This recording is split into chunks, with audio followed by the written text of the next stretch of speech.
వందనాలు.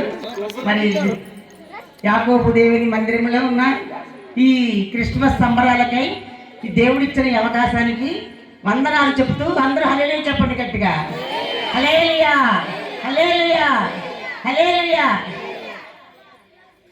మనకి లేట్ అయినా ఇంత మంచి అవకాశం ఇచ్చి సంఘ బిడ్డలందరినీ కూర్చోబెట్టిన దేవునికి వేలాది వందనాలు చెప్పుకుంటూ మీకు హ్యాపీ క్రిస్మస్ మరొకసారి చెప్తున్నాను.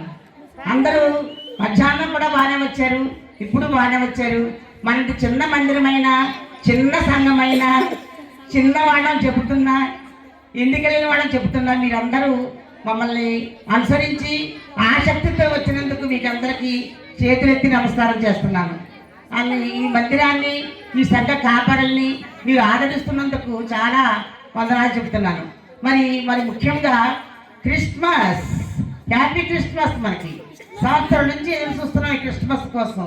మళ్ళీ నెక్స్ట్ సంవత్సరం వరకు ఎదురు చూడటమే. అలా ప్రతి సంవత్సరం మనం క్రిస్మస్ చేసుకుంటూ దేవుని స్తుతిస్తూ ఆయన ఆరాధిస్తూ మనం ఎంతగానో వర్ధిల్లాలని దేవుని ఆశ. ఆయన ఎంతో ఆత్మీయంగా ఎదగాలని దేవునికి ఇష్టం. మన సంఘ బిడ్డలందరూ కూడా దేవునిలో పెరగాలని ఆయన దీవెనలు తీసుకుంటూ ఆయన యొక్క పుట్టిక మనకి ఎంత ఉపయోగమో తెలుసుకోవాలని ప్రతి దేశంలో, ప్రతి ప్రపంచంలో, ప్రతి జనాలకి ఈ యొక్క మేలులు, ఈ యొక్క సందనం, ఈ యొక్క సందడి ఎంతగానో ప్రబలిస్తుంది. దీన్ని మనం మర్చిపోకూడదు.